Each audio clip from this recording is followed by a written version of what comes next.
Hello, everybody. Thank you for coming, and welcome to the American Hockey League Hall of Fame induction for the class of 2019. This is the 14th group of individuals enshrined, and today the AHL excited to recognize John Anderson, Don Cherry, Murray Eves, and Brad Smith with its highest honor. I'd like to start by welcoming our honorees and their families here today, along with the current crop of AHL players. How about a round of applause for the show they put on last night at the skills competition?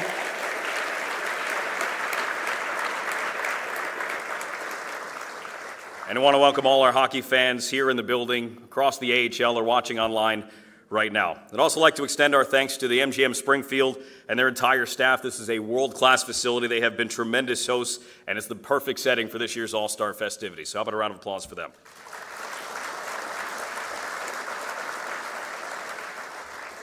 My name is Brendan Burke. I'm the current television voice of the New York Islanders, but I'm also a proud alum of the American Hockey League. I spent 8 years here in the AHL, first 5 in the Peoria, Illinois organization, the Rivermen, and 3 with the Utica Comets organization. And I'm honored. This is the 5th year in a row that I've been able to take part of this year's of the All-Star Weekend. And then Springfield is a special place in hockey and in the American Hockey League. Yes, it is the headquarters of the AHL, but Dave Andrews sleeping in his own bed tonight is not the only reason that the event is here this weekend. The league dates back to 1936. Hockey dates back. The professional hockey here in Springfield dates back even farther than that to 1926. And aside from a few short hiatuses along the way, there's been hockey here ever since. And one of those breaks was because the U.S. Army commandeered one of the buildings in World War II. So you can't really hold that against the city of Springfield. From Eddie Shore to Bruce Landon to the current crop of ownership we have here in Springfield, some incredible people have worked awfully hard to make sure that hockey, and specifically the American Hockey League, has always and will always be a part of Springfield, whether it's the Indians, the Kings, the Falcons, or the Thunderbirds. It's all part of the illustrious hockey history here in this area, and we are here this morning to celebrate some of the AHL's history and some of the best coaches and players, and in the case of Don Cherry, one of the most notable players and coaches the American Hockey League has ever had. So we thank you all for being here in Springfield this morning and for being a part of our All-Star Weekend. We've had a great weekend so far, still many more to come, much more to come. Of course, the All-Star Challenge is on tap for tonight. But with that, I'd like to introduce you to the President and CEO of the American Hockey League in his 25th season as President, the very well-rested Mr. David Andrews.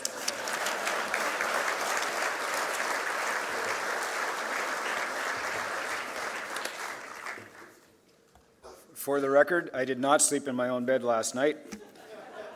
I want to thank MGM for their hospitality, and my wife and I stayed here. It's a great property. We're enjoying it. 10 minutes was too far to drive after the reception last evening. And Uber only recently came to town, so it was much better to stay here at MGM. It is my privilege on behalf of our Board of Governors to welcome all of you to the 2019 AHL Hall of Fame induction and awards ceremony. We are so proud as a group with the American Hockey League to be hosting this event here in our home city of Springfield, a charter member of the AHL tracing its roots back to 1936. There would be no professional hockey in Springfield today if it were not for the efforts of Bruce Landon. Bruce is a member of our AHL Hall of Fame, and he's here today, and I want to acknowledge Bruce.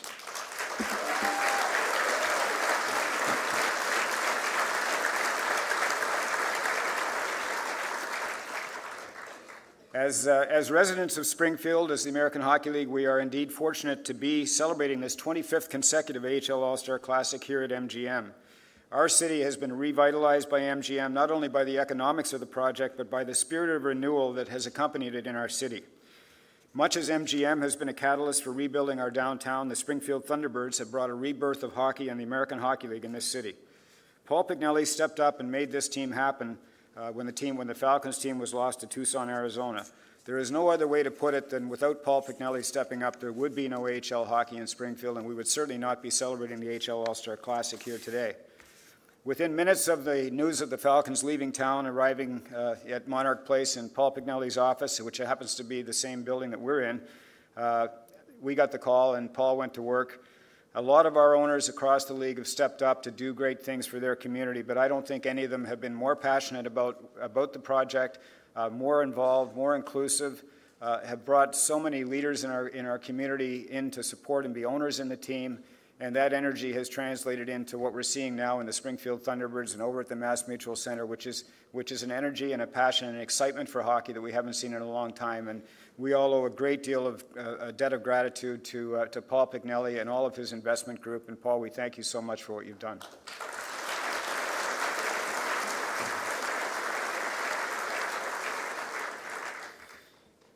The energy and passion of the ownership team is certainly matched by the energy and passion of their leadership with Nate Costa, the president of the Thunderbirds. He's put together a great staff. Between their staff and Nate's leadership and our group at Monarch Place, they've worked very hard over the last year to make sure that this event was going to be a huge success for Springfield.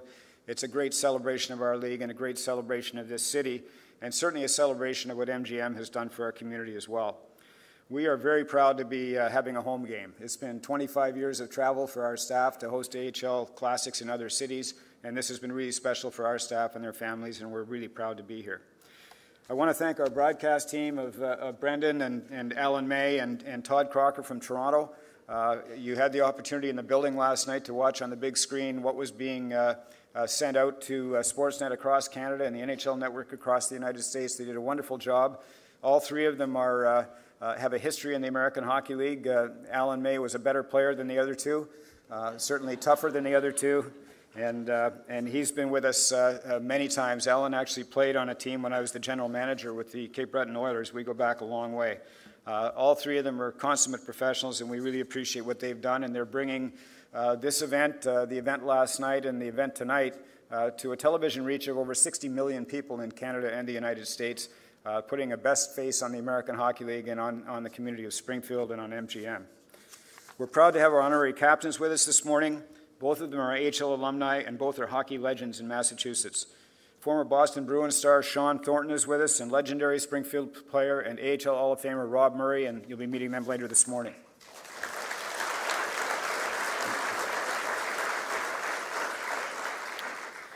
I want to acknowledge, and I'm not sure he's here this morning, he may have left, but he was with us yesterday and he was with us last night, and he made a wonderful speech to our board yesterday about the city of Springfield. He's a member of the USA Hockey Hall of Fame. He's certainly the best player ever to come out of this area, the pride of Wilbraham, Billy Guerin.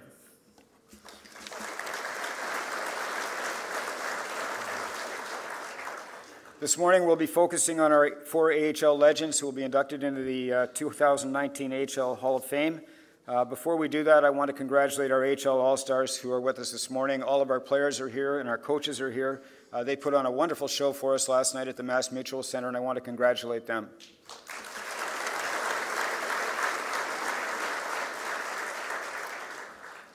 These AHL stars are following in the footsteps of Zdeno Chara, Pakarine, Mike Hoffman, Braden Holtby, Patrice Bergeron, Corey Schneider, Mike Camilleri, PK Subban, and Danny Briere, and countless other NHL stars who were in these very seats at other AHL All-Star Classics representing their AHL cities and have gone on to become stars and all-stars in the National Hockey League. It's an opportunity and an awesome chance for players to get together. They've had a great time here. I know how much they appreciate what you've done as hosts here in Springfield, and they're going to put on a great show for us again tonight. A big thank you to our all-star coaches as well, Benoit, Roy, Mike, and Tim, all of whom had their teams in first place at the end of the 2018 calendar year and earned the right to coach teams here tonight. They do a great job, and we're very proud of them as well. Our officials for tonight's event have been selected based upon their service to the league. We congratulate Peter McDougall, Paul Carnathan, Paul Simeon, and Springfield's favorite referee, Terry Koharski, who will be working the game tonight.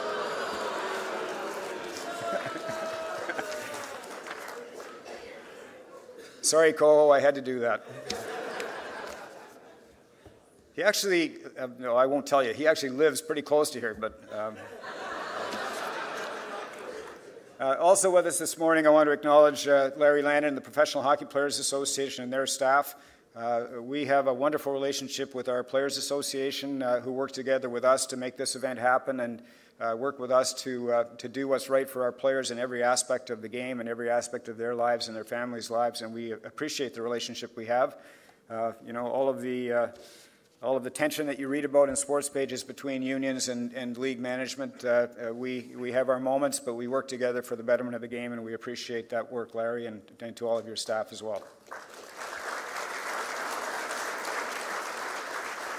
So once again, by the end of the festivities this morning, I think you will see that we are a family. We have a great history as an American Hockey League.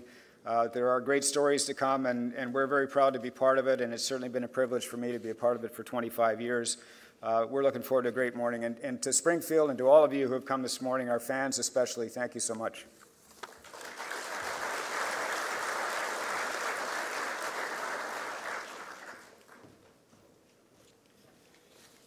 Well, as Dave mentioned, this is a home game for the American Hockey League staff, but it still doesn't make it any easier to put on an event like this. It takes a lot of work from a lot of different people, and most notably the staff of the American Hockey League and the staff of the Springfield Thunderbirds. And I'd like now to introduce someone who knows more about that collaboration probably than anybody else. He was a former AHL front office member and now the current president of the Springfield Thunderbirds, Mr. Nate Costa.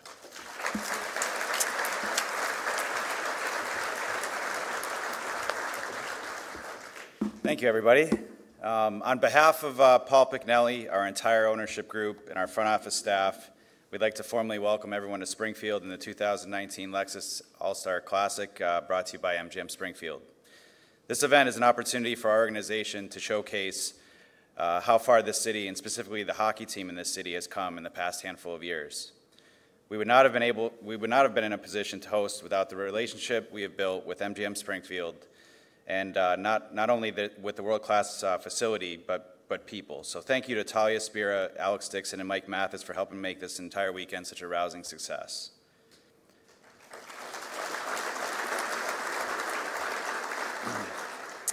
Last night was a great start to the weekend. Springfield has been bustling with activity, and our fans have come out en masse last night to cheer on the AHL's best and brightest here at the Mass Mutual Center. Congrats to all the players that have been chosen and are in attendance today. I hope you have the chance to soak in the experience in the moment. We're working to make this a really memorable experience for all of you. Congrats specifically to Sam Montembeau and Anthony Greco, representatives of the T-Birds.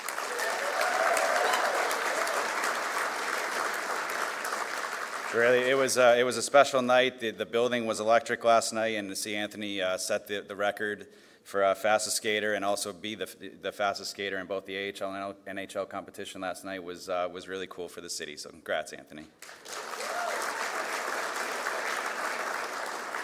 You know, having an opportunity to speak to this group is really a humbling experience for me.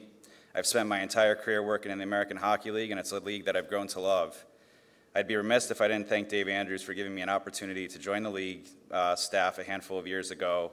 And also AHL Hall of Famer Bruce Landon, a man that spent most of his life devoted to Springfield hockey and keeping hockey alive here in Springfield. None of us would be here if it weren't for his dedication to the city and the sport of hockey.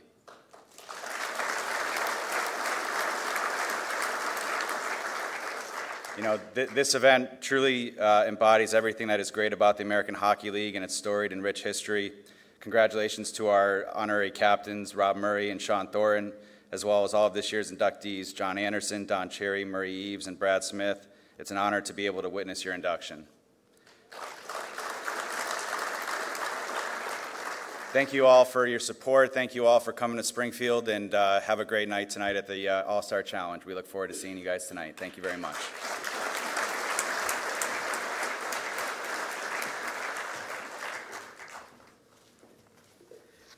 Well, I said this earlier, but MGM Springfield and the entire staff has been such great hosts here this weekend, so we tip our collective hat to them. And here now, I'd like to welcome up the general manager of MGM Springfield, Mr. Alex Dixon.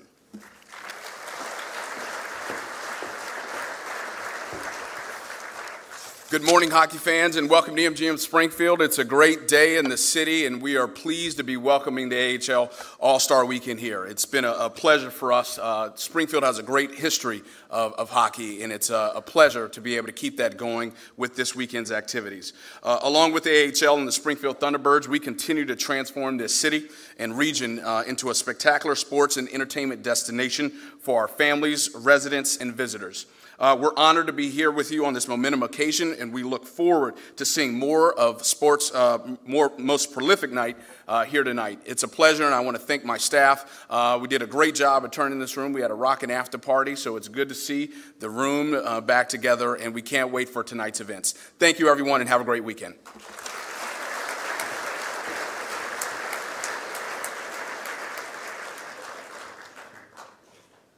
He he just told me to refunds for everybody on the slot machines, everything you've lost during the weekend. Is that not? No? Okay, yeah. Thought I'd give it a shot, guys. Sorry. Well, it's time now to introduce you to the playing captains of this year's All-Star Classic. Each year, they are selected by the league president in recognition of their outstanding leadership and service, and these two certainly deserving of this honor. And to do the introductions, please welcome back to the podium Mr. David Andrews. One of the great privileges that I have every year with our All-Star Classic is to select our playing captains for each conference. And this year I'm pleased to introduce as the captain of the Western Conference an individual who's in his 11th American Hockey League season, but his first AHL All-Star Classic. He's played over 680 American Hockey League games. He's played 42 games in the National Hockey League, all with the Los Angeles Kings. His statistics are interesting in that he's a defensive defenseman. His career stat, though, that's kind of interesting is he's plus 90 for his career in the American Hockey League, which is a pretty important stat for a defenseman. And more importantly than that, he's been a captain on all 5 AHL teams that he's played on, which speaks to his character, his leadership, his experience in our league, and what he brings to his community. He's one of the most respected players in the American Hockey League for his leadership, his dedication to the game, and I'd like to call up Andrew Campbell from Rockford.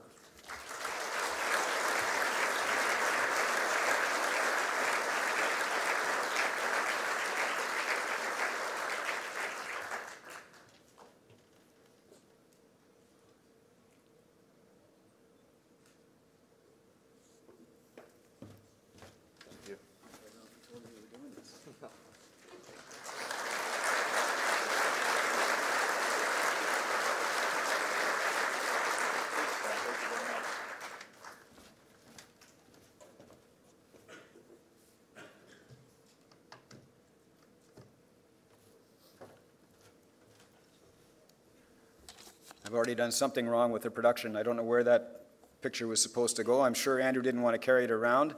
And if I put it on top of the other picture, the next guy coming up will get Andrew's picture. So it's a little confused at the table. Our captain for the Eastern Conference is no stranger to Springfield. His roots are in Hartford. He played in Springfield. He's in his 12th professional season, his 3rd AHL All-Star Classic. He's played over 650 American Hockey League games and scored over 350 points. He's also played 148 games in the National Hockey League with the New York Islanders, the Edmonton Oilers, the Pittsburgh Penguins, and the Philadelphia Flyers, and scored 20 goals and 46 points in the National Hockey League. He was the leading scorer in the American Hockey League in 2010-2011. He's in his 4th year as the captain of the Lehigh Valley Phantoms. He's got maritime roots. He may not know it, but he does, which is really good for me. And I want to welcome up as captain of our Eastern Conference, Colin McDonald.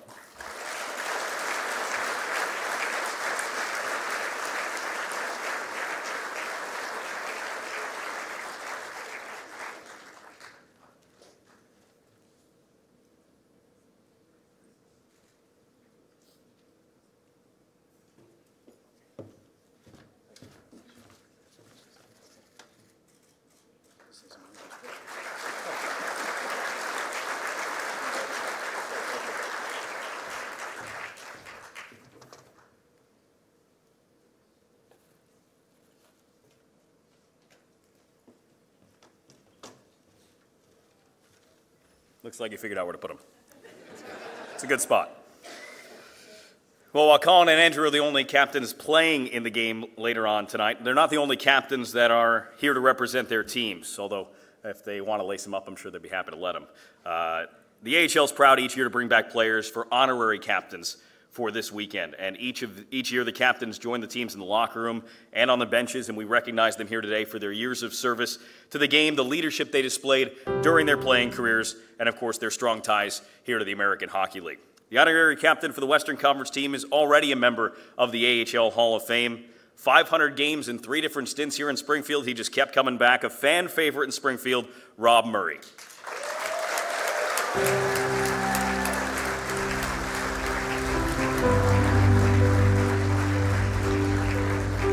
Respected by both teammates and opponents for his leadership and hard-nosed play, Rob Murray played 15 seasons in the American Hockey League, including 501 games over 3 separate stints as a fan favorite with the Springfield Falcons. Murray, whose number 23 is retired in Springfield, also skated in Baltimore, Moncton, Hamilton, Philadelphia, and St. John over his AHL career. becoming one of 7 players in league history with at least 1,000 regular season games played. He served as captain of 4 different franchises and also wore the C for the Canadian team in the 1997 AHL All-Star Classic. Murray's playing career, which included 107 games in the National Hockey League, ended in 2003, and he immediately got into coaching, spending 8 seasons behind the bench of the Providence Bruins, including 3 years as head coach. Rob Murray was recognized for his outstanding career with induction into the AHL Hall of Fame in 2017.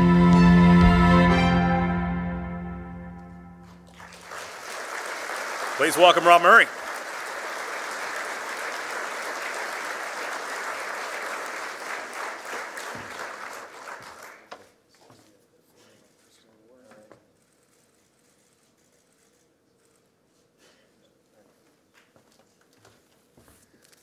Thank you, everyone. Just for the record, Terry Koharski's my favorite ref. I'm actually not lying about that one. I want to thank the American Hockey League for having me back, keeping me relevant. Dave Andrews and I think we are, we have a great relationship, and I really appreciate the great honor of coming as an honorary captain here. Congratulate to the 2019 inductees, Shooter, John Anderson, Murray Eves, Don Cherry. The game of hockey, the people say it's a small community, and in one way or the other, you always kind of cross paths. Shooter and I played a little bit here in Springfield years ago, but more so, we battled hard when he was in Hartford against each other. Murray Eves, back in my beginning when I was at the Baltimore Skipjacks, we played against each other quite a bit when he was in Adirondack, and we had some really good battles too. John Anderson, our paths crossed when I was coaching with the Providence Bruins. We would have coached against each other when he was with the Chicago Wolves. And then Don Cherry, here's a guy that my life has not crossed paths with, but believe it or not, and this is one of those small world, hate to paint it scenarios, but there was a player played here years ago with Springfield Indians. His name was Larry Cahan. And just so happens that my mom was a bridesmaid in Larry Cahan's wedding where Don Cherry was an usher. And so you never know how far back you have to go to get that figured out. So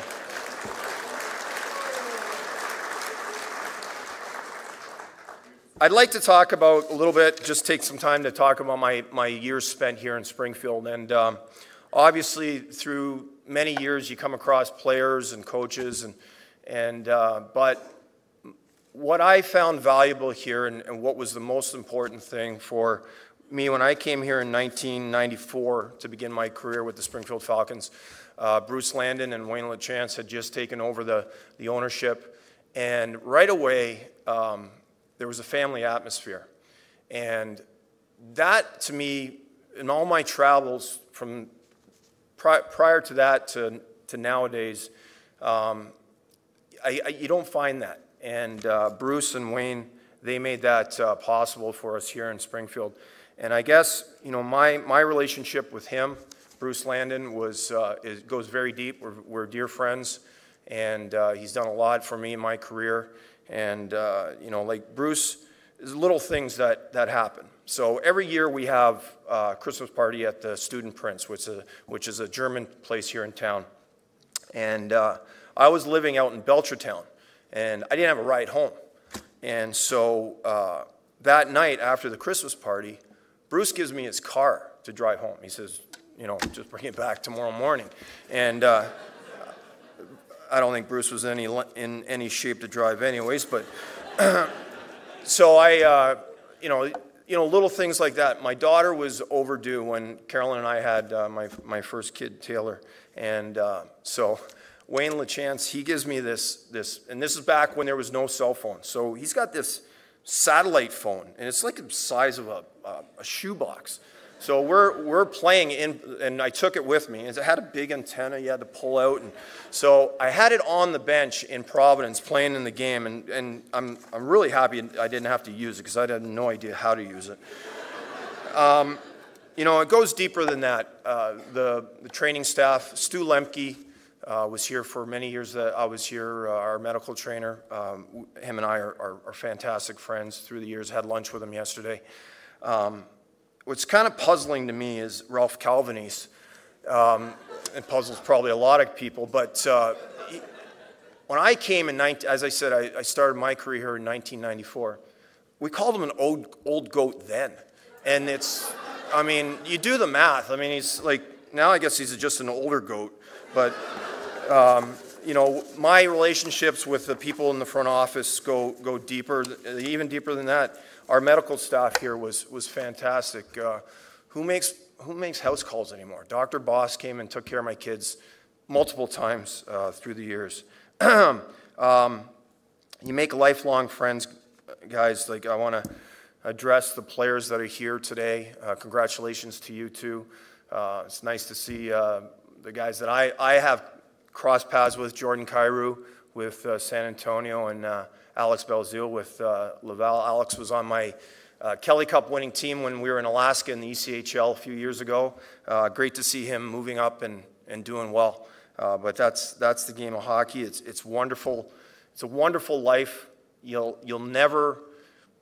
I've never been in any other life, but you'll never find the connections and the lifelong friends that you find in the game of hockey.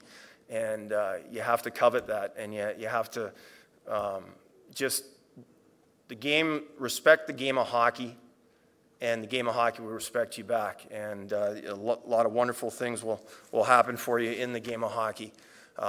Once again, thank you to the American Hockey League for having me back, especially here in Springfield. I haven't been back in this capacity other than coming as a visiting coach, and so it's really nice to get back, see a lot of friendly faces, fans, Booster Club members of the Springfield Falcons when I was here. But once again, Dave, thank you very much for having me. Have a great day, everybody.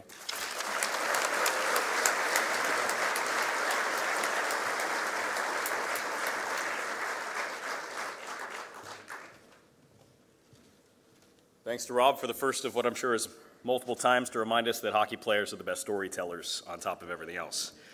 Eastern Conference honorary captain is a Stanley Cup champion and someone who has played more than 600 AHL games and 600 NHL games, one of only 4 players to ever do that, Shawn Thornton.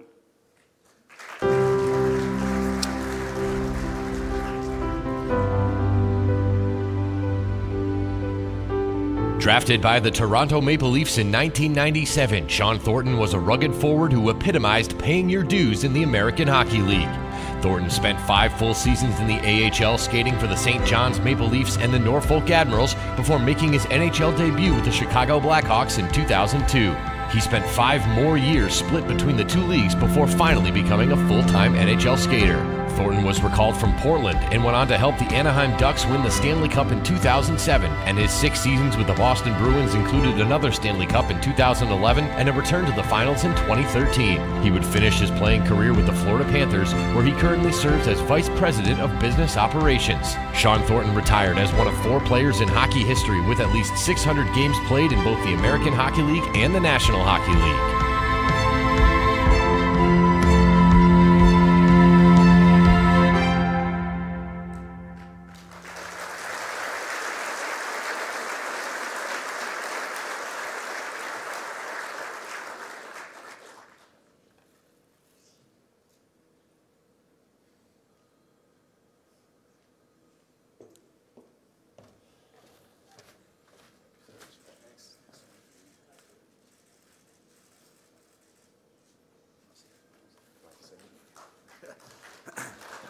Well, I didn't know I was talking, so I wish I would have went before somebody that has his number in the rafters, obviously. I would like to go on the record and say the picture with the visor on, Dave, I hated wearing that thing. I absolutely hated it. 15 games in Portland, miserable.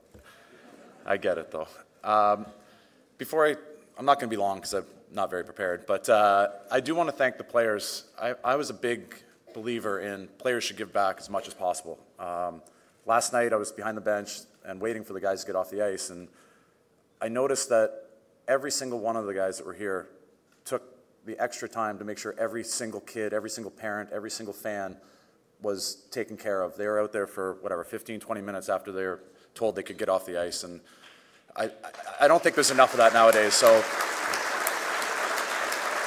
tip of the cap to you guys. It's very admirable. I think we were all thirsty and ready to get out of there, but you guys took the extra time, so thank you. Congratulations to the Hall of Fame inductees. For me, it took 600 AHL games, 700 NHL games, 2 cups, and 2 years of retirement to get invited to an AHL All-Star game. But I'm here. I played against Shooter a bunch. We were telling some stories last night, some that you can't hear, some that you probably can, but it definitely brings me back. I'd like to say that my time in the AHL, for those that don't know, I wouldn't have been able to play in the NHL for as long as I did without the games of the AHL. It really turned me into the leader that I was, the human being that I was. I'll go as far as saying the father that I am. The character that was built through those years and getting to know my teammates and coaches and mentors, and just, you get a taste of life when you're in the AHL. It's not easy every day, but if you're as lucky as I am, it will pay off in the long haul. So thanks for having me. Appreciate it. I'll get off the stage now so we can get on with this. Thank you.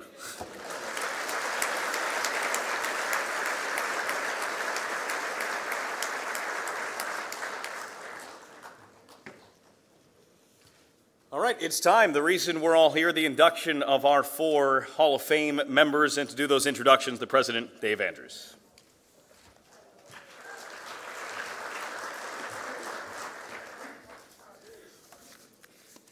I have to go off script here, and I guess 25 years seniority gives you the right to do whatever you want. I have a quick Rob Murray story, and it relates to All-Star. Actually, I have a lot of Sean Thornton stories, too. We all go back a long way, but Rob Murray was the captain of our All-Star team in St. John, which I think was our second, I think that was 96, it might have been 97, in St. John, New Brunswick. And at that time, we were playing a format called Canada versus Planet USA. We had a lot of teams still in Canada at that time, and Rob was captaining our Canadian team and playing against the guys from Europe and the American team. And we were very concerned, as with every All-Star game that's ever played, that we would get a game where there was no passion, no energy, a lot of not much happening for fans, because the players didn't want to obviously hurt themselves. They wanted to treat each other with respect. And so we always went down and spoke every year to the captains beforehand and to the teams and tried to encourage them to play a meaningful game, not necessarily a very physical game, but one that was exciting for fans and competitive. And so I went down to speak to the Canadian team, and Rob was outside the dressing room getting ready, and he had his game face on, and I couldn't believe it. I'm looking at him, and he looked just like he looks now, like really scary and intense. So I said to Rob, I said, you know, if you don't mind, like, just try to have your guys ready to make this a competitive game. Like, we have national television, we've got a sold-out building. We could use a little help with that. This is a true story. So the first shift of that game, one of the European players came out from behind his own net, circled out, got a pass from his partner out of the corner in a very bad area of the ice, like kind of out in front of his own goal. He received the pass and was immediately knocked unconscious by Rob Murray. I'm not making that up. The final score of that All-Star game was 2-1. It was full body contact, and Rob set the tone. Pretty special. I'll never forget that one.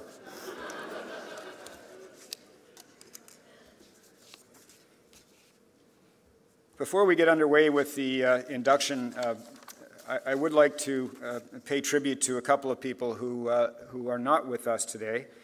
I had correspondence with a fellow named Greg Sesenti, who is an Army lieutenant, whose dad served the Springfield AHL team for 50 years as a goal judge. He passed away last fall, and I got a very nice letter from Lieutenant Sesenti, and I said to him, you know, I want to mention your dad at our Hall of Fame induction ceremony, because it takes those guys too. It takes the off-ice officials, the volunteers, and there's a lot of them in Springfield that have worked for years and years and years with Bruce, and even before that. And this gentleman worked 50 years, so he would have been at the old Eastern States Coliseum, moved across to the Mass Mutual Center, and served as an off-ice official for 50 years. So we want to pay our respects to to Richard, who obviously loved the American Hockey League. He passed away at 91 years of age last October. Also, we lost a very important member of our league and our Hall of Fame selection committee, and for the last number of years he would have been up here helping me present the rings and the Crystal Awards to our inductees. He passed away not long after our induction ceremony last year. He was a 4-time Stanley Cup champion, the general manager of the New York Islanders, a member of the Hockey Hall of Fame, and a great friend of our league, Bill Torrey. So I would ask for a moment of silence for Bill and for Richard.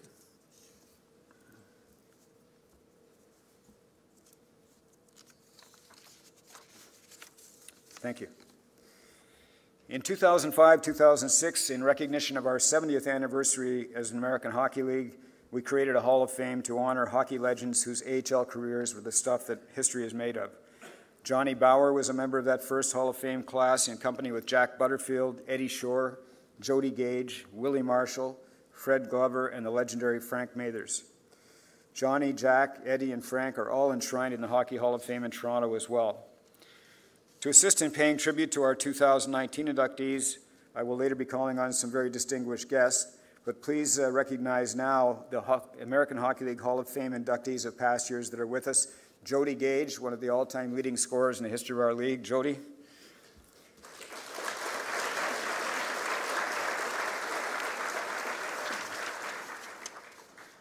Brian Helmer of the Hershey Bears was inducted a couple of years ago. Brian is with us as well.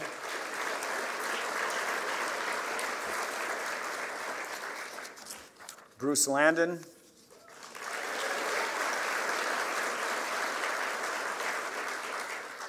And they will all be helping with the induction ceremony today with presenting our awards to our inductees and taking the place of Bill Torrey. And I couldn't think of a better way to do that than to use some of our existing current Hall of Famers.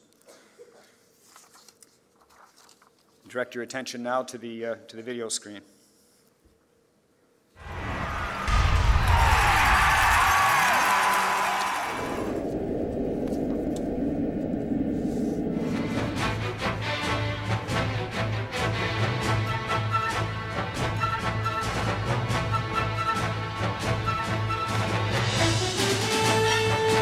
For more than 80 years, the American Hockey League has been home to many of the greatest players, coaches, and builders our sport has seen. Today, we honor some of the very best, the AHL Hall of Fame class of 2019.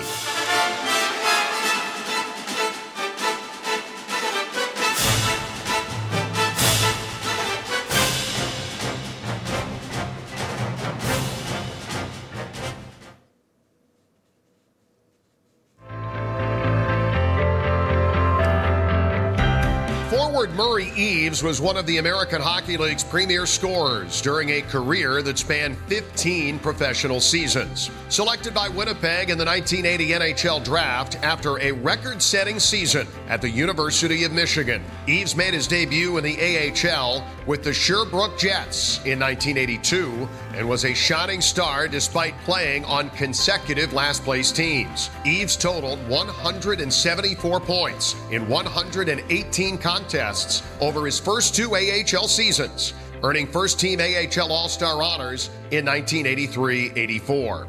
Hi, Murray. Judy and I would like to extend our most sincere congratulations to you on this wonderful honor of being inducted into the American Hockey League Hall of Fame. It's a tribute to your character, your perseverance, and your skill level. And I have no idea how those squatty legs of yours carried you for as long as they did, but they did, and they did a great job. And congratulations again to you. We're very, very happy for you. Fortunes turned when the Montreal Canadiens joined the Jets to form a dual affiliation. And Eves notched 68 points in 47 regular season games and added 18 points in the playoffs as Sherbrooke captured the 1985 Calder Cup championship. Following a 73-point campaign in 1985-86, Eves was acquired by the Edmonton Oilers and spent a season in Nova Scotia before signing with Detroit. He would continue to be a dominant offensive force with the AHL's Adirondack Red Wings, leading them in scoring in each of his 3 seasons with the team, In 1988-89, Eves finished second in the entire league with 118 points, and then tacked on 13 goals and 25 points in the playoffs as Adirondack captured the Calder Cup. Murray, on behalf of the Detroit Red Wings organization, I'd like to congratulate you on your induction into the American Hockey League Hall of Fame. Well deserved. You're one of the great players of your era. In over 500 games played in the American Hockey League, you scored almost 680 points, well over a point a game. And in 52 career playoff games in the American Hockey League, you had 64 career playoff points. You produced in the regular season and you produced in the playoffs, the mark of a great, great player. When you're building a franchise, both in the National Hockey League and the American Hockey League, one of the things that's really important is leadership. And as we were building the Detroit Red Wings in the late 80s, and you had played in the American Hockey League in Nova Scotia and Sherbrooke, we were looking for someone to come in and be a leader in the Adirondack Red Wings. And we signed you to a contract, and you were the best leader that we could have ever signed. You highlighted by the 1988-89 season when you were second in the league in scoring with 118 points, helping the Adirondack Red Wings win a Calder Cup championship.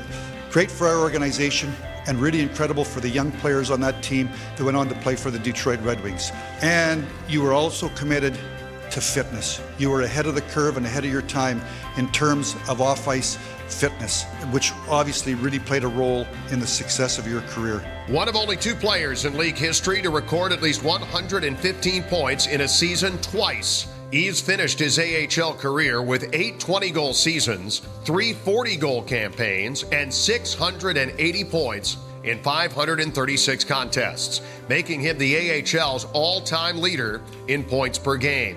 He was also a 2-time winner of the Fred T. Hunt's Memorial Award for sportsmanship, determination, and dedication to hockey.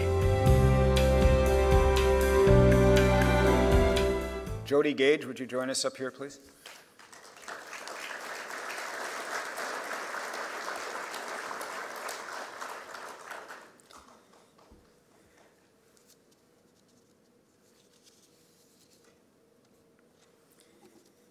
I asked Murray if he and Jody had actually played on the same team at any point. They certainly played against each other a lot.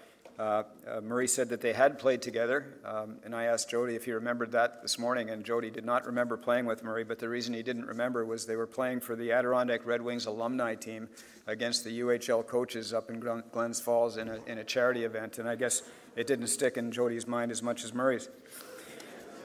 Murray is ill and unable to travel, unable to be with us today. He is watching us live on AHL TV from Minnesota. His son Tyler is here to accept on his behalf, and I would ask Tyler to join us at the stage to represent his dad, Murray.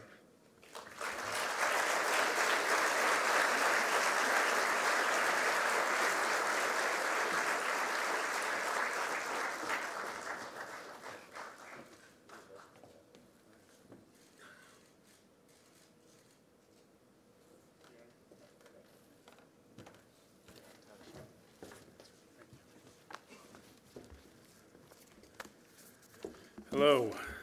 All right. My dad, he would have loved to be here today, but he sent the following thoughts and stories to share with you. To begin with, what a great honor. Thank you to Dave Andrews and the selection committee. Receiving the call from Dave was not even on my radar, but after we spoke and it sunk in, memories of teammates, coaches, trainers, bus trips, and championships filled my mind. I would also like to congratulate the fellow inductees. Well deserved. I would like to acknowledge the Winnipeg Jets, Edmonton Oilers, and the Detroit Red Wings. Thank you to the American Hockey League teams I played on and the passionate fans that supported me and my family, including Sherbrooke, Quebec, Halifax, Nova Scotia, Glens Falls, New York, and a special thank you to the Adirondack Red Wings Booster Club. I was fortunate enough to play on 2 Calder Cup teams with the Sherbrooke Canadiens/Jets and the Adirondack Red Wings. I have amazing memories of both journeys. Besides winning the Calder Cup, my best story from the 84-85 Sherbrooke Championship was the next season, 7 of my teammates were in the lineup and skated with the Stanley Cup in the Saddle Dome when the Canadiens defeated the Flames, including Conn Smythe winner Patrick Waugh. The 1988-89 Red Wings Championship storyline was in the semifinals. The Hershey Bears were up 3-0. We ended up forcing a Game 7 and won in overtime when Adam Graves scored. Funny story about that one, side note, I used to watch this video all the time. It was called Gunning for the Bigs. My dad was in it, that goal was in it, and used to watch it for all my games and pretend I was Adam Graves. My dad jumped on him to celebrate, so that was pretty cool. But back to this here. Receiving the award today in hockey talk is definitely top shelf. I'm humbled to be a part of the selection group, and I appreciate everyone who helped me along the way. Congratulations to all the NHL All-Stars this weekend. Hockey is a great game. Never take it for granted. Play as long as you can and give back as much as you can. And lastly here, to my daughter Ryan and her husband Bob in attendance, and they're expecting their first child in July, I love you. That's all.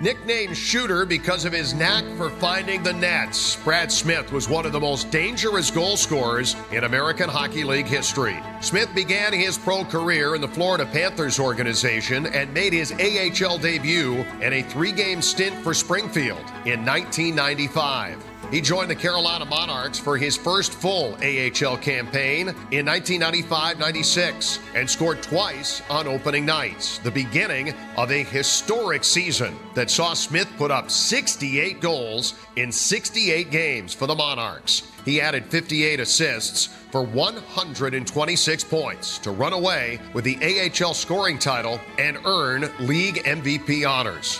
Congrats to all the inductees, of course, in this year's AHL Hall of Fame class, but especially to my former teammate, Smitty. Smitty, congrats to you. This is an amazing accomplishment, one that you truly deserve. You're one of the best goal scorers I ever played with. My rookie year in Greensboro, North Carolina, you put up 68 in 68. I remember you shooting not only in practice to score, but during practice, anytime the puck was on your stick, you wanted to keep firing it. I remember those cohos that you had, and you had a great season and, of course, capping off a great career. Congrats to you, my man. After getting a taste of the NHL in Florida and Los Angeles, Smith was acquired by the New York Rangers in 1997 and helped the Hartford Wolfpack reach the conference finals, notching 62 points in 57 regular season games and a team-high 12 goals in the playoffs. Smith spent the following season between the Rangers and Nashville Predators organizations, then helped Hartford to a Calder Cup championship in 2000, leading the Wolfpack with 39 goals in the regular season and 13 more in the playoffs. Congratulations on your induction into the American Hockey League Hall of Fame. A well-deserved effort. When I think of you, I think of your supreme competitiveness within the game, within any game, as I know. Your tremendous desire to score goals, which you've scored an awful lot of them. And of course, I think to our 1999-2000 season Calder Cup championship, your tremendous effort throughout that season. In 2000-2001, Smith scored 50 again, reaching the milestone on the final weekend of the season and earning the first of 2 consecutive first-team AHL All-Star nods. Smith reunited with head coach John Paddock in Binghamton in 2002 and helped the first-year club reach the conference finals. He spent the 2004-2005 season with the Manchester Monarchs, then returned for a third stint at Hartford in 2006, completing his final AHL season with 86 points and his 5th career top 10 finish. Ranking 12th in league history with 326 goals, Smith registered 667 points in 610 regular season games and is one of 6 AHL players ever to hit the 50-goal mark twice.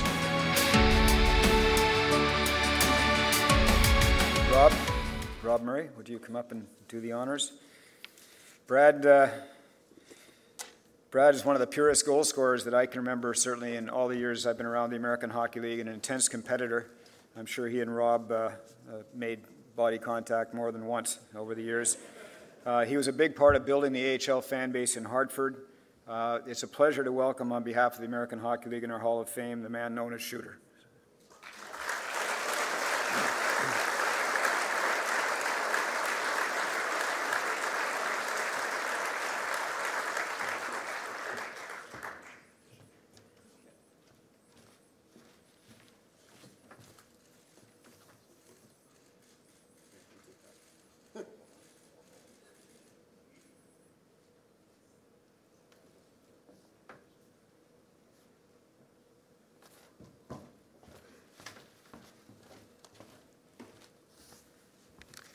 Looks like on that clip I got away with a little obstruction there with a free hand. Can't do that anymore. Let me start by saying I want to thank every equipment manager of all the AHL teams I played for, because I was very particular about my sticks. And I was very persistent in asking, when shipping orders were made, when they're going to arrive, and those guys were the best. They had to deal with me. And for that, I appreciate it.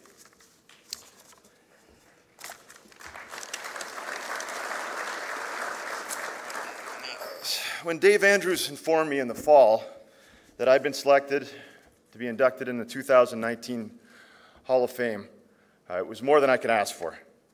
And before I started thinking about it, I made a list, and that list became extensive.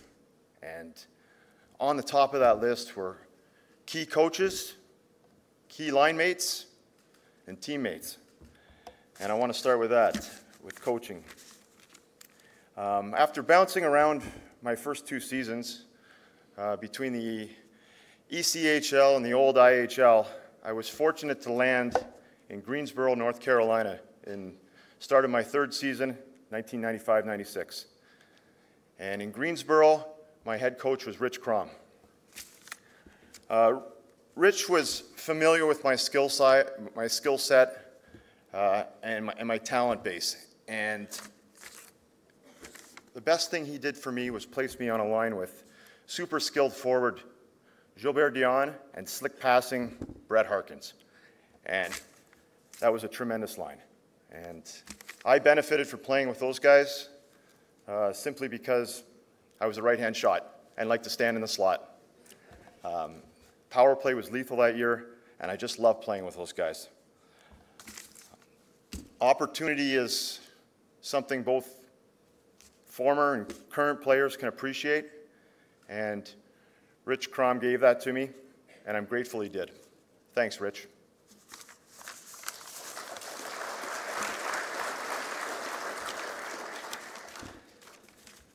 I had the chance to play for Bruce Boudreau later in my career.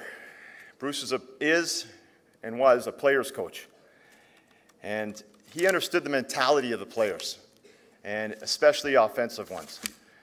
In lockout year 2004-2005, we had a tremendous hockey team, and we got off to one of the best starts under Bruce's guidance in the history of the game. Bruce, I really appreciate coming to the rink. You made it fun. Your knowledge and instinct for the game, it made it really enjoyable to come to the rink. Thanks, Bruce.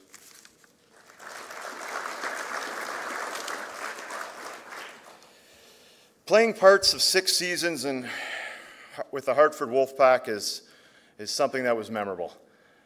I think my fondest memories were just the fans and the electricity in the city. It was difficult after the Whalers left, and we tried to provide some energy for the fans. Whether it was the undeniable skill of a Mark Savard, or the leadership of a Ken Jernander, the compete of a Brent Thompson, this team was built to win, and it was built to win on a consistent basis. But there's 2 former teammates that stick out in my mind, and you saw one of them on the screen. Recent inductee J.F. LeBay, who was I consider, driving force of us winning the 2000 Calder Cup. And JF, you're the definition of a big-name goalie, and I loved playing with you. The other player that sticks out in my mind is Derek Armstrong. And the reason I have to say something about him is he wouldn't talk to me otherwise if I didn't. So, we're pretty tight on and off the ice. And I love playing with Army, and his puck-carrying ability and his savvy, it was fun. His passion for the game, which I shared with him, was infectious. So just want to say thanks, Army, for, passing me the puck.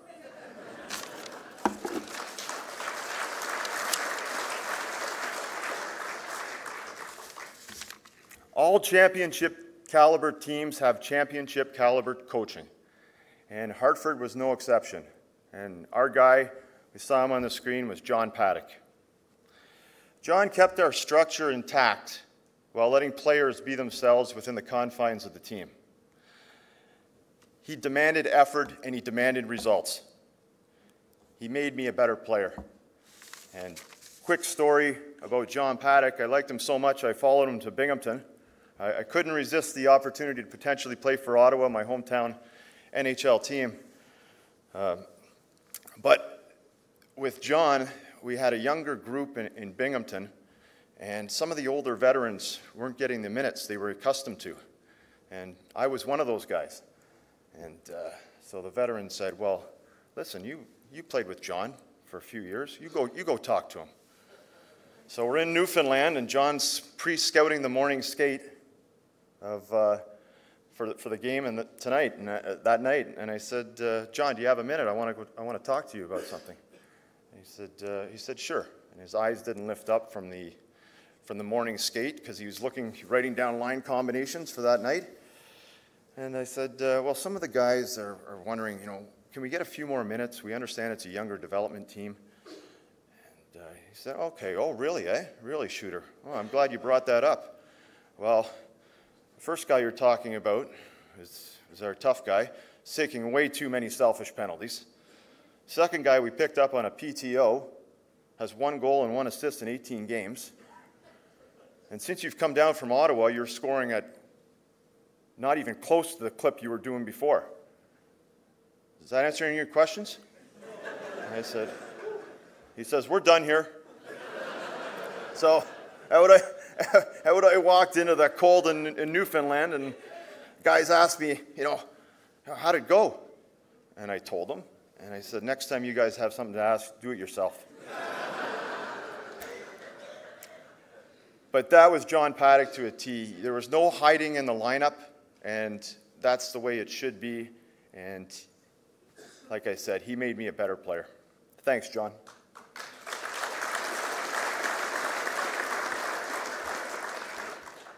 There was such a high standard in Hartford at the time that we even had the best broadcaster in the league, and his name was Bob Crawford. Most of you know him as Hawk, and he's still with the team. And Bob, I just want to say it was a lot of fun doing the Monday night radio shows where we dissected the week in the American Hockey League, and gave me a love for broadcasting, and I really appreciated learning from a pro. Thanks, Hawk.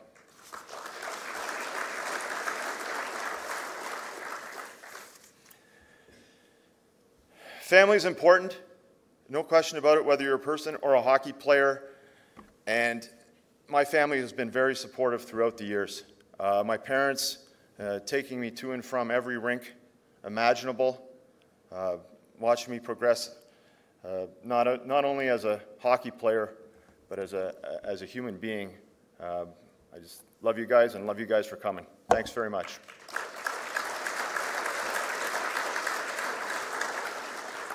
I got my brother here who made his trek from Hong Kong.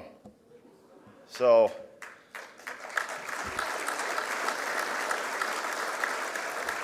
I appreciate him coming, and he's my older brother, and you start playing hockey when you're a kid because your older brother did.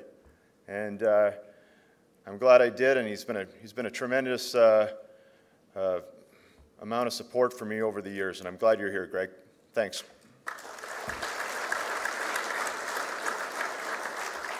I got some friends here. I'm not going to individually name them because I've been up here too long already, but part of the reason they came was to see me speak, and then they were full bore in when they realized it was at a casino. Yeah, sad but true. Last but not least, my wife, Jackie. I love you so much, and I love the fact that you stuck it out with me all these years, bouncing from place to place, because I was kind of a human suitcase, but you made it all worthwhile, and your positivity and sense of humor is, was and keeps me going. Love you.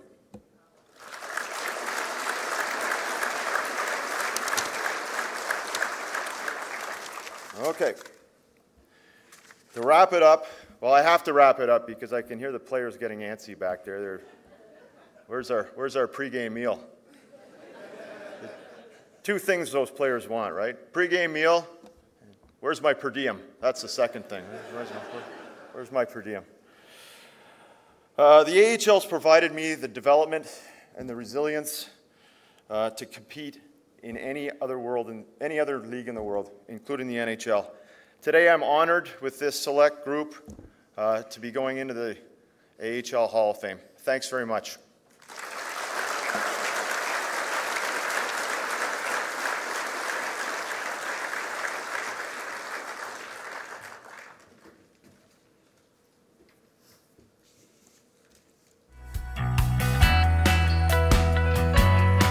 One of the most recognizable personalities in all of Canada, Don Cherry was a standout defenseman and award-winning coach in the American Hockey League before he ever sat behind the coach's corner desk. Cherry's prolific career as a defenseman included 767 games in the AHL with the Hershey Bears, the Springfield Indians, and the Rochester Americans, collecting 259 points and racking up more than 1,000 penalty minutes. Congratulations, Don. When I heard you were inducted into the Hall of Fame, the American League Hall of Fame, I was so proud and happy for you. I wasn't sure if you were going to be as a player, a coach, or a manager, as you excelled in them all. You were the first person to come when I turned pro with the Springfield Indians, to come and greet me, and you looked after us on and off the ice. One thing about Don Cherry, he was a defensive defenseman that he cared about winning. The Kingston, Ontario native signed his first professional contract with the Bears in 1954 and played 63 games as a rookie, plus one playoff contest with the Boston Bruins in what would be the only NHL appearance of his career. Cherry joined owner Eddie Shore's Springfield club in 1957 and helped the Indians reach their first Calder Cup finals in 1958 and then secure their first championship in 1960. Congratulations to you, Don Cherry, my friend. You really deserve it. Your love of hockey has been great. Your intensity and your will to win has been rubbed off on all of us, and you have helped many players to improve their games. I really enjoyed playing with you. You were a great man. Cherry brought his rock'em sock'em style of play to Rochester in 1963, and the Amerks were soon the class of the league, reaching 4 consecutive Calder Cup finals and winning championships in 1965, 1966, and in 1968. He settled in Western New York after retiring in 1969, and after 2 years away from hockey, he rejoined the Amerks as a player coach. Rochester finished strong in 1972, qualified for the playoffs in 1973, and then posted the best record in the league in 1974, earning Cherry the Louis A.R. Pieri Award as the AHL's Coach of the Year. Cherry went on to coach the Boston Bruins and the Colorado Rockies in the National Hockey League, and since 1980 has been an iconic commentator on CBC's Hockey Night in Canada. Well, Don, it gives me great pleasure to congratulate everybody going into the American Hockey League Hall of Fame. You know how especially me. I'm glad I got it, and Brad Smith, and Murray Eves, and John Henderson. John Henderson, they still have his big hockey stick back on Dundas Street here. But to begin with those guys, it really means something. I think it was more when I was general manager and coach. I think I got in for that rather than a player. I was a pretty good player. I was a tough player and won a couple of Calder Cups. But anyhow, in five. You don't take credit for one in Springfield, but you no, did. I only played 52 games against Central Three Rivers and by Eddie Shore. We won't go into that. But anyhow, what I really liked was when I got made, I was unemployed. I had no money at all. I'd get a job sweeping floors and everything. And Bob Clark, God love him, he phoned, would you want to coach? 15 grand. Everybody else was getting about 50. And I phoned him back, Rose said, why don't you call him back and be general manager? I said, I'll be general manager, scout, the whole day. I said, how many players you got? He said, 1. You, me, I was the guy, me and Lynn Zimmerman. Anyhow, we went on, and Battleship Kelly, we went through all that. And I went to the Boston Bruins, and I owe everything to the American Hockey League. I spent hours and hours on the bus, and all you people there, I want to thank. I remember Jack Butterfield. We used to get in trouble. We used to get in trouble with him all the time, but he was a great guy. Everybody in the American, and Dave Andrews and everybody. Right. I want to thank everybody so much for. It's a great honor for me, and I really appreciate it.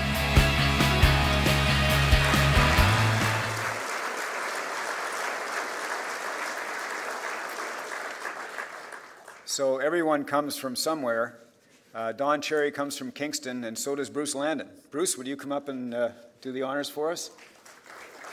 I have a message that was delivered over to me at the office, and old school, it's not even a text. It's in writing. And it says, "Congratulations to my old coach and dear friend Don Cherry on his induction into the American Hockey League Hall of Fame. Over the years, Don has always commented on how important the AHL was in his development as both a player and coach, and I know firsthand the pride he feels in his association with the league. Don has been and continues to be the greatest hockey ambassador the world has ever known. No one is more deserving of this high honor, and is signed, Bobby Orr."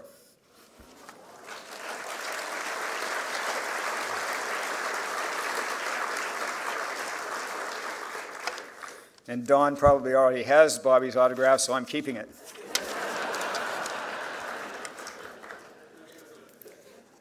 Don Cherry has been an avid and very public supporter of the American Hockey League throughout his career, and using his platform on Coach's Corner and Hockey Night in Canada, he has championed our coaches and our players without fail. For that, we are very thankful. But as you saw in the video, Don is being inducted into our Hall of Fame because he was a great AHL player and coach. His remarkable career as a player and coach in the American League more than qualifies him for this honor today, and it's my pleasure to invite Don's son, Tim, to accept on his behalf. Tim?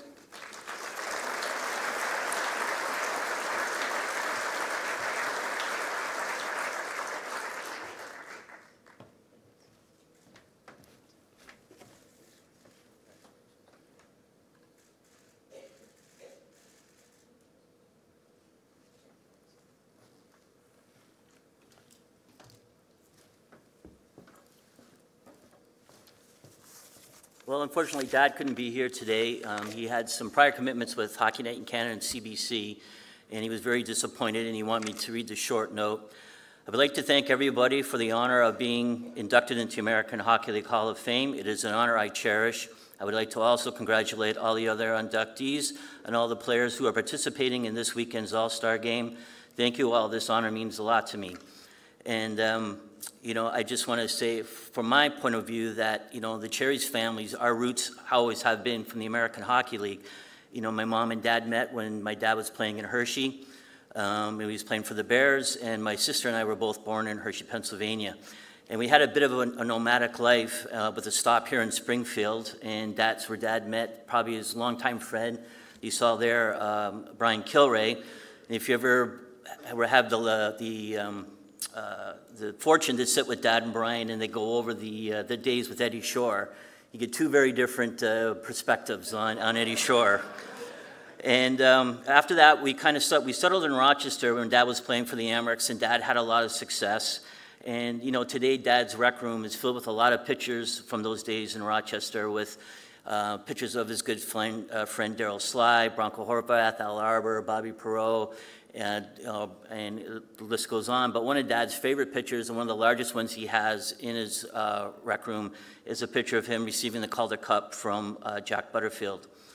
And Dad talked about it a little bit. His life really changed in 2 years after he retired, and he got laid off. He was a construction worker, and he kind of had settled in that he was going to be a construction worker for the rest of his life. He was working at Kodak when we were in Rochester.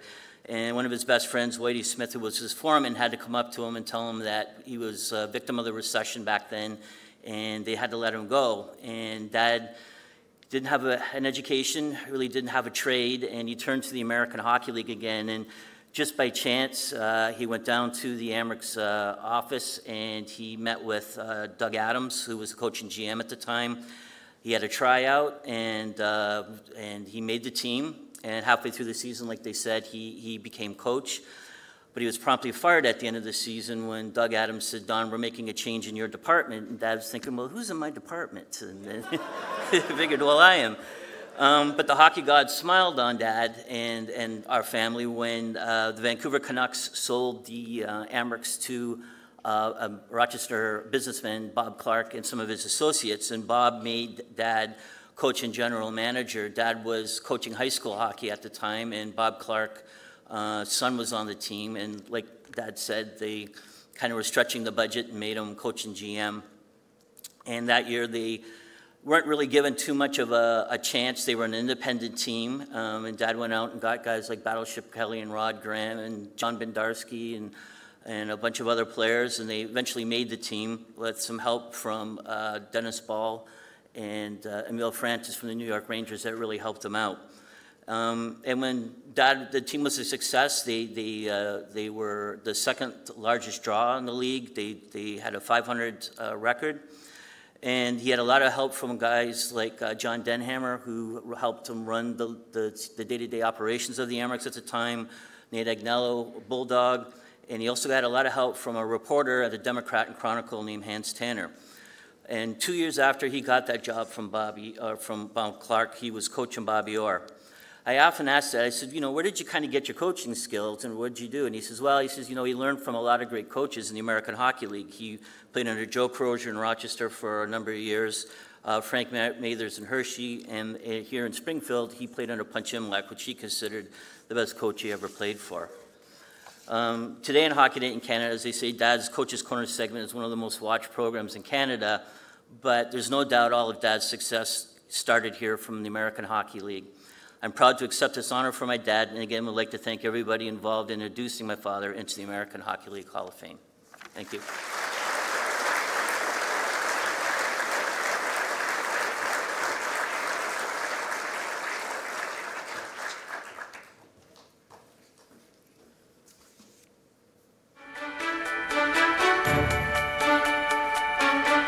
John Anderson spent most of his 17-year playing career in the National Hockey League, but he made his coaching mark with the AHL's Chicago Wolves. A Toronto native, Anderson was drafted by his hometown Maple Leafs in 1977 and went on to skate in more than 800 games in the NHL with Toronto, Quebec, and Hartford. As his playing days wound down, Anderson made a brief stint in the AHL with the Binghamton Whalers before spending a memorable year in New Haven. As a player and assistant coach with the Nighthawks, Anderson scored 41 goals and collected 54 assists in 1991-92, good for 95 points in just 68 games. He was voted league MVP, a first-team All-Star, and recipient of the Fred T. Hunt's Memorial Award for sportsmanship, determination, and dedication to hockey. Hey, John, it's a great honor for me to be able to come here and congratulate you on joining our club here. So it's so well-deserved. If people knew your dedication to the game and what you've accomplished, it would be amazing. And to win the MVP of the league at 35, to win all those championships as a coach, this is so well-deserved.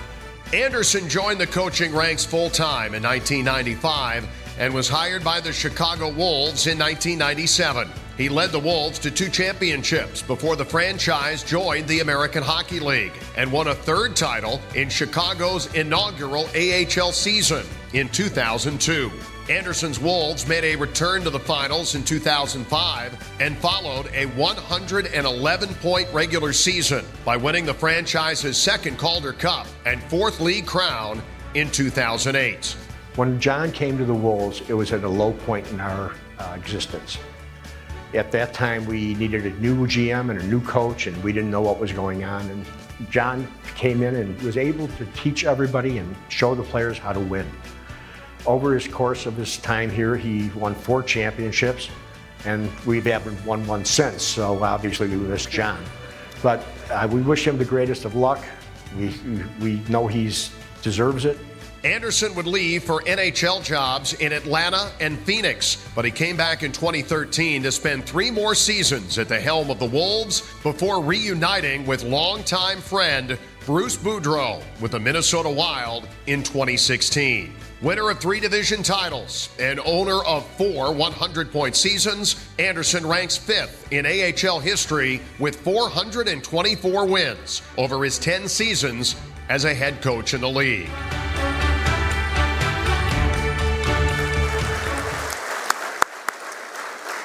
Brian, I've asked Brian Helmer to come up and perform the ceremony for us. Brian is a member of our Hockey Hall of Fame, or American Hockey League Hall of Fame. And we had a note from Bobby Orr, and in case anyone didn't notice, the guy standing next to John in that last picture was Gordie Howe. So that's pretty good. John is a hockey lifer, a terrific person. He was an outstanding player in the National Hockey League and in the American League, and one of the most successful coaches in IHL and AHL history. I can attest to the fact that he is an intense competitor and has never been very fond of referees or league management. Despite all of that, we've become good friends over the years, and it's my distinct pleasure to ask John to join us now for induction into the American Hockey League Hall of Fame.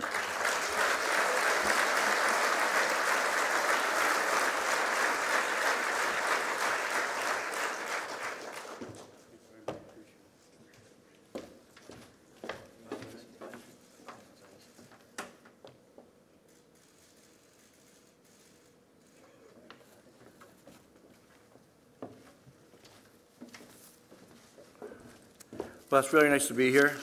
Tremendous, tremendous honor. For all those people that said nice things about me on the video, as per discussed beforehand, your check is in the mail. You know, I played probably 1,300 professional hockey league games, and the amazing thing, I remembered my last game that I played in Springfield. I was 36 years old, and I'll give you a little time frame. That was exactly 42 pounds ago. And so I remember we sat down after the national anthem, and I heard some guys laughing down the end, and then I heard some other guys laughing the other end. And my head coach, Dougie Carpenter, he starts laughing like crazy. I go to Stan Drewley. I go, Stan, what the heck is so funny? He says, look behind you. I look, and the guy had ran down right against the glass with a sign the size of a bed sheet and said, Anderson, caution, microwave in use, because he thought my pacemaker might fail me in that game.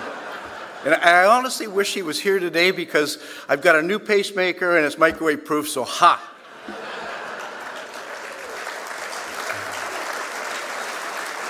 So it is nice to be back in Springfield. I mean, the town is going in leaps and bounds. It's awesome, the MGM, what a beautiful hotel. And Dave Andrews, where is he? Dave, 31 teams in the American Hockey League. Are you kidding me? That's amazing, all over North America. And I'd like to ask you a favor, though. My daughter lives just outside of London, England now, and if you decide to go across the pond, please give me the heads up, because I want to have that gig. I mean, it's closer than Newfoundland, and there's probably more people there. So, you know, you just never know what's going to happen here. Now, you know, Dave phoned me about 3 months ago, just like everybody else, and I was kind of shocked because, you know, Dave and I, we usually talk is about, you know, me yelling at referees and stuff like that. And Coho, too, you are my favorite ref also. And so when he told me I was going to be inducted to the Hall of Fame, I was so proud and so very glad. And when I hung up the phone, you know, my coaching brain started kicking in. And what I mean by that is, you know, when you become a coach, it's hard to see other guys get awards where, you know, other people work just as hard. And I didn't want to be a bit of a hypocrite, so I thought about it a little bit more, and then I had to kick my ego aside, because this accolade for me to be up here is certainly not about me. It's about all the people that touched my life in order for me to get here. And so, you know, having said that, there are a few people that I'd like to acknowledge. Oddly enough, I'd like to thank my brother-in-law, Brian Crichton, and surprisingly enough, Bruce Boudreau, who's been a lifelong friend. And what happened was, after I'd gotten released from Hartford, I went over to Europe and played, and I really hated it. I just didn't like it, so I wanted to come back. And that summer, I worked out really hard. I mean, the hardest I've ever worked out. And I wanted to return to the National Hockey League. So then when I found out that I couldn't get a tryout anywhere, I was really hurt, and I was very, very angry at the game. I mean, like, I didn't even want to look at my equipment anymore. Then lo and behold, Bruce Boudreau phones me up and says, John, would you like to come and play with me in Fort Wayne? We'll have some fun again. And I said, Bruce, you know, I said, I'm not sure whether I want to go and play in the minors again, and I'm not a rocket geographer. Where is Fort Wayne? And so, But my brother-in-law, who played with Bruce and I in the Marlies, he phones me. I said, I heard, Gabby wants you to come and play there. And he says, look, he says, why don't you go for 5 days of training camp, and if you don't like it, you can come home, because what's going to change? I mean, your life will still be the same. But he says, I think you should go and do it. And I couldn't argue with that. That was a great piece of advice. And I went and did it. And I have to tell you, when you first get there, you're worried about, riding in the buses and the whole 9 yards of the game. But I got to tell you, it was the best thing I ever did, because it was the closest knit team I've ever played for in professional hockey. There was no egos. Everybody loved each other. It was a great time. We had a wonderful year. And so that gave me back the love of the game. So I appreciate those two guys for talking me into doing that, because it was really very special. I'd like to thank the New Haven Nighthawks for resurrecting a bit of an old career. And the players and the coaches were awesome, and they made me, an old player, feel a little bit young again. And now with Chicago Wolves, I mean, they're really the most integral part of my whole career in hockey, because, I was with them for 14 years. And you wonder what makes an organization so very successful. And I know what it is. It starts right at the top. And they've got owners like Don Levin and Buddy Myers, who are so special. They give the coach all the tools he needs to win. By tools, I mean money. But not only that, they had a real good personal side. Buddy Myers has people to his place in Michigan City in the summer times. And I don't know this. Don Levin, every Christmas Eve has all the players and all their families who are in town for Christmas over to his house the night before Christmas. And it's a big gala. It's like, 50, 60 people on a given Christmas, and it is really a special time. And the other thing you don't know about Don, we had a player, his wife was a little bit sick, and so it went on for a couple of weeks and maybe a month, and then we found out that it was a little more serious than we thought. So the next day when Don found out, he had his private jet fly them to the Mayo Clinic. And I don't know how many owners would do that, so now you know why Chicago was successful. He was also smart enough to hire some wonderful people. People like Courtney Mahoney, Bill Bentley, and certainly Mike Nardella. And it's so funny, I don't even work there anymore, and I keep phoning them for help still, so that's how good these people are. The players that I had with me there, every one of them tasked me in a different way, but always made me a better coach. And I had probably 500 or 600 players with the Wolves, and they were all wonderful and won some championships, but I always knew and always felt that they gave me whatever they had. I had some great trainers there. Can you imagine 14 years? I had the same two trainers, Craig Kogut and Kevin Kaser, who are still great friends of mine. And it was just amazing. I think they hold a minor league record for sending the most assistant trainers to the National Hockey League. I mean, look at Tampa Bay. I think all of their trainers started in Chicago. So I thank them for their help and their friendship. I have to thank listen, Don Levin too, he's so smart. Like, he put all our games on television. That's when the Blackhawks weren't doing it. So the kids knew more of the Chicago Wolves than they did of the Blackhawks, because they were on TV all the time. And so we had some great announcers with Judd Surratt and Pat Foley and Jason Shaver and Billy Gardner. And one thing great about them, they knew a lot about hockey, and they called it like it was. I mean, we weren't great all the time, but they were always smart enough not to hurt the team and the things that they said. So that was really special. So, if you ever seen a general manager who just seems to excel no matter what he does, a guy like Kevin Cheveldayoff, who has more rings than he does fingers now, and he might win another one in Winnipeg. And he was awesome because he was a great purveyor of talent, and he did one thing that I really appreciated, was he just let me coach. So I thank him for that. He was a special guy. And lastly, from the Wolves, I have to thank a guy by the name of Gene Ubriaco. Now, if you've not met Gene, he's a very special guy. He can talk to somebody out in the street just as well as he can talk to presidents of companies. And when you meet with him, you'll be speaking about one subject, then all of a sudden he goes out and says something just kind of almost crazy. But about an hour later, or maybe even a day later, you get what he was thinking about. He has that special correlation, so you figure out that he's kind of a savant. And I tell you what, every week I find myself quoting some of the things that he said. And he's been my mentor, and he's been behind me. And even to this day, he believes in me, and I thank him for that. It was just awesome. Now, have you ever seen those award shows where they always thank their family? And, certainly some of the guys here today have done that too. And the reason isn't so much for this moment. It's for all the other moments that weren't so awesome.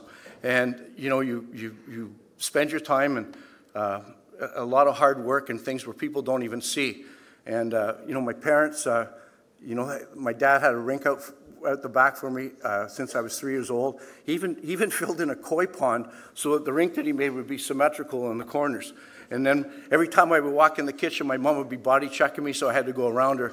And so last week, my mom's 86 years old, and I had to tell, I saw her last week, and I said, you have to stop doing it. I'm retired. You don't need to do that anymore.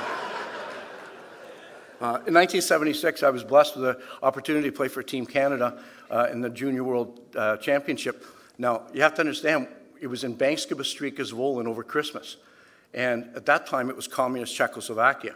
Now, my mom and dad had never flown on a jet before. So they decided that it was important for them to watch, you know, for me to represent Canada.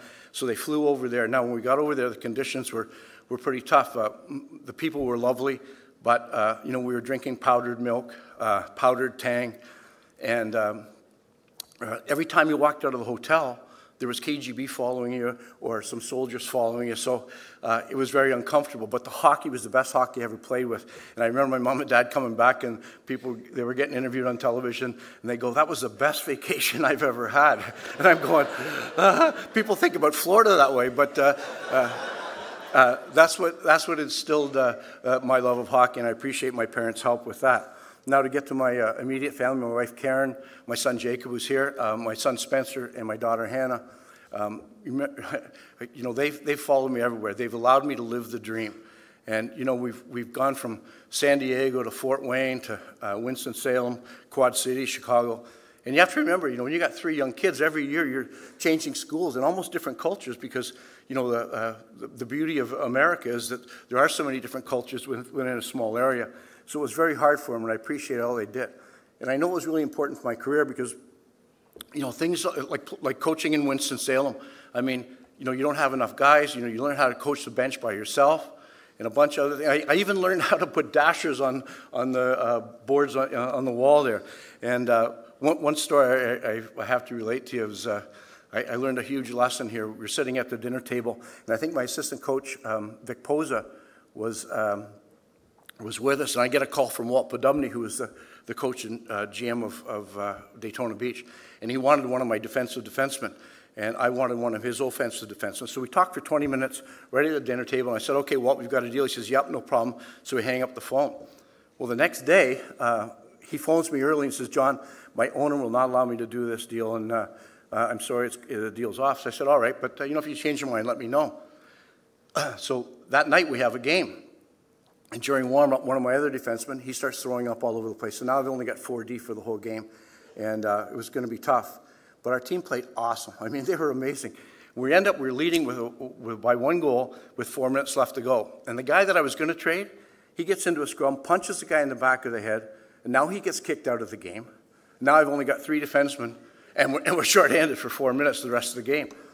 So we're in a bit of a dire problem there. And so now my younger son, Spencer, who was 6 years old at the time, he used to hang around the dressing room. He used to love going and help the guys hang their stuff up and get them Gatorade and stuff like that. And he goes in the room, and this guy's throwing a fit. He's throwing his helmet and throwing his gloves, throwing his shoulder pads, and it kind of scared my son. And he goes, Travis, he says, why are you so angry? He goes, if we lose this game, your dad's going to kill me. He's going to be so angry with him, and it's just going to be horrible. Well, my son, he goes over and grabs him a Gatorade and hands it to him and says, Travis, don't worry. My dad's going to trade you anyways. So for all you coaches out there, do not talk hockey over the dinner table. But I have to, again, I have to tell my family how much I love them. I appreciate them allowing me to do my gig and live my dream, and that's being a coach of a professional hockey team. And just to end up here, you know, I don't know the secrets to success, but I do know a way to enhance it. And that's surround yourself with great people, because that's why I'm up here talking with you today. Thank you.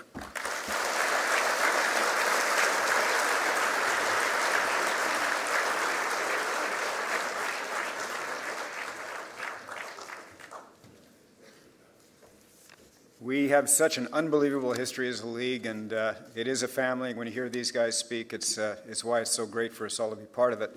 So, ladies and gentlemen, the AHL Hall of Fame class of 2019.